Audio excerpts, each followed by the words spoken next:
हाँ दोस्तों, आप सभी के लिए बहुत ही बड़ी खबर है।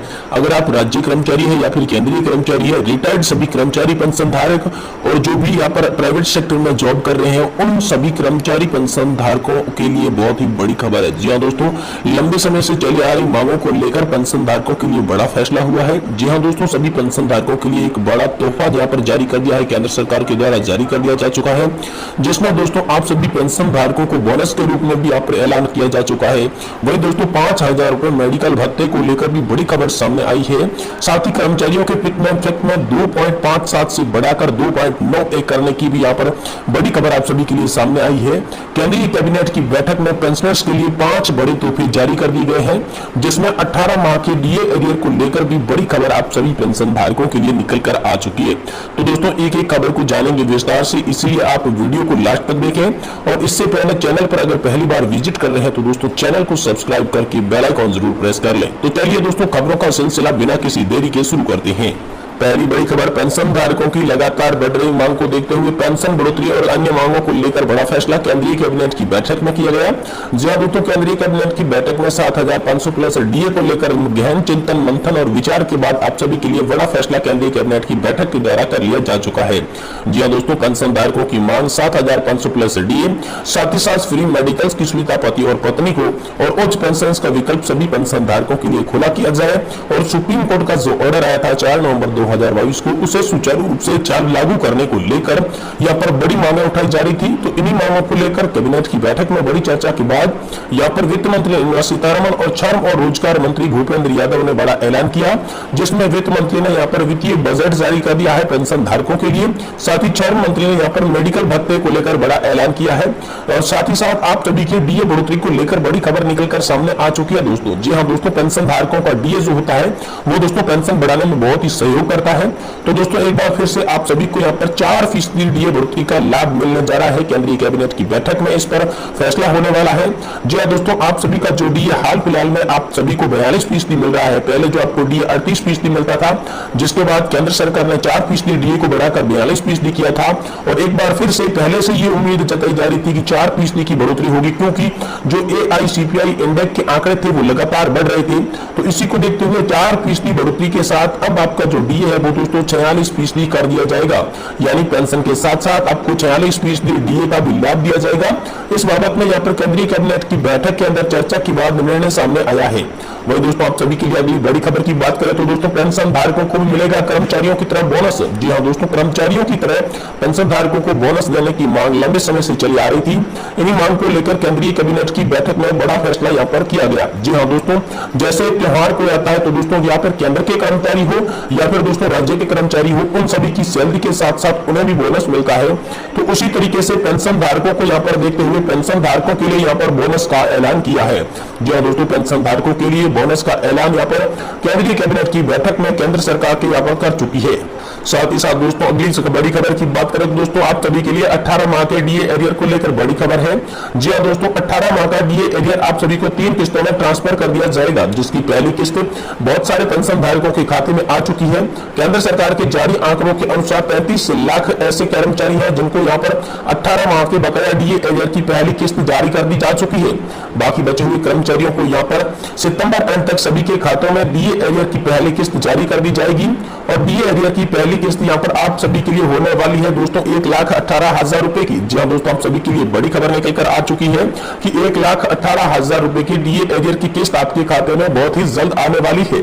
वही दोस्तों आप सभी की पेंशन बढ़ोतरी को लेकर बड़ी खबर निकलकर सामने आ चुकी है, जिसमें दोस्तों अब आपकी 20% बेसिक पेंशन में बढ़ोतरी के लिए 80 साल का इंतजार नहीं करना पड़ेगा। यानी कि दोस्तों आपको 80 साल पूरा करने की जरूरत नहीं है। अगर आपकी 20% बेसिक पेंशन बढ़ोतरी करवानी है तो दोस्तों 79 ईयर की एज में ही आप सभी की 20% पेंशन बढ़ोतरी कर दी जाएगी। इस प्रकार का मेमो यहाँ पर जारी कर दिया जा चुका है, जिसमें यहाँ पर बता दिया है केंद्र सरकार ने कि 79 ईयर में जैसे ही कोई पेंशन धारक प्रवेश करता है तो उसकी बेसिक पेंशन में यहाँ पर 20% की बढ़ोतरी कर दी जाएगी। वहीं दोस्तों 5%, 10% और 15% पेंशन बढ़ोतरी को लेकर बड़ी खबर यह है कि 65 साल की आयु पार कर चुके कर्मचारियों को यहाँ पर 5% डीए का यहाँ पर एक्स्ट्रा में लाभ मिलेगा, पेंशन बढ़ोतरी मिलेगी, बेसिक पेंशन में बढ़ोतरी की जाएगी। वही दोस्तों जो 75 साल की एज पार कर चुका है उन्हें 15% की यहाँ पर डीए बढ़ोतरी के साथ साथ यहाँ पर पेंशन बढ़ोतरी की जाएगी। तो दोस्तों ये भी आप सभी के लिए बहुत ही बड़ी खुशखबरी है। साथ ही साथ दोस्तों आप सभी के लिए नेशनल एजुकेशन कमेटी यानी कि राष्ट्रीय संघर्ष समिति के कमांडर अशोक जी रावत के द्वारा एक बड़ा ऐलान कर दिया जा चुका है, जिसमें एक बार फिर से देश के अंदर पेंशन की तमाम मांगों को लेकर बड़ा आंदोलन करने की चेतावनी सरकार को जारी कर दी जा चुकी है। सरकार को इस बार आर या फिर पार की लड़ाई के लिए तैयार रहना चाहिए, क्योंकि पेंशन धारकों को बड़ा क्रोध आ चुका है। पेंशन बढ़ोतरी की तारीख तय करने को लेकर ये बड़ा आंदोलन किया जाएगा। आने वाली ईपीएस 95 पेंशन के लिए यहाँ पर जो बैठक होने वाली है इस पर यहाँ पर बड़ा फैसला लिया जा सकता है। लेकिन यहाँ पर कमांडर अशोक जी रावत ने ऐलान किया है कि जल्द से जल्द पेंशन धारकों की मांगें मंजूर करें, नहीं तो पेंशन धारक देश में एक बार फिर से बड़ा आंदोलन यहाँ पर करने की तैयारी कर चुके हैं और आप सभी के लिए यहाँ पर बड़ा आंदोलन करने के लिए यहाँ पर तैयारी में जुट चुके हैं यहाँ पर अशोक जी रावत कमांडर, जो कि एनएससी से संबंध रखते हैं। वही दोस्तों ईपीएस पेंशन पर सुप्रीम कोर्ट का जो फैसला आया था उन फैसले को लेकर अभी तक सरकार ने क्या जवाब नहीं दिया है, इसके बारे में यहाँ पर बड़ी खबर निकलकर सामने आ चुकी है। जी दोस्तों ईपीएस 95 पेंशन पर जो सुप्रीम कोर्ट ने ऐतिहासिक फैसला 4 नवंबर 2022 को जारी किया था, जिस फैसले के अनुसार 3 जजों की बेंच ने फैसला सुनाया, जिसमें ईपीएस 95 पेंशन धारकों के लिए 3 जजों की जो बेंच थी, अनिरुद्ध बोस, सुधांशु धूलिया की जो पीठ थी, उन्होंने फैसला सुनाया था 4 नवंबर 2022 को, जिसमें कहा गया था कि ईपीएस पेंशन वितरण के लिए जो 15,000 रुपए की बेसिक सैलरी लिमिट रखी गई है, अब वो बेसिक सैलरी लिमिट खत्म कर दी जाएगी और एक्चुअल जो सैलरी है उसी के आधार पर पेंशन धारकों के खाते में पेंशन का ट्रांसफर किया जाएगा। तो दोस्तों इसी को लेकर बड़ी खबर यह थी कि अभी तक केंद्र सरकार ने इसके बारे में जवाब नहीं दिया था कि कब से ये लागू होगा, लेकिन केंद्र सरकार ने अब रुख साफ कर दिया है। केंद्र सरकार ने केंद्रीय मंत्रिमंडल की जो बैठक में खुलासा किया है कि आने वाली सीबीटी की बैठक के अंदर इस पर बड़े निर्णय दिए जाएंगे। जी हाँ दोस्तों, सेंट्रल बोर्ड ऑफ ट्रस्टीज की जो मीटिंग होने वाली है सीबीटी, जिस पर आप सभी जानते हैं कि यहाँ पर जो सीबीटी है, जो पेंशन का फंड होता है जहां जिस जिस जगहों पर लगाया जाता है उसी को कहते हैं सेंट्रल बोर्ड ऑफ ट्रस्टी। तो सेंट्रल बोर्ड ऑफ ट्रस्टी की जो मीटिंग होने वाली है, इस मीटिंग के अंदर आपकी ब्याज दरों पर फैसला किया जाएगा। साथ ही साथ ईपीएस 95 पेंशन का जो फंड है वो किस तरीके से यूज किया जा रहा है, इसी के बारे में यहाँ पर रणनीति बनाई जाएगी। तो दोस्तों आने वाली सीबीटी की बैठक के अंदर आप सभी के लिए इसके बारे में बड़ा फैसला निकलकर सामने आ सकता है।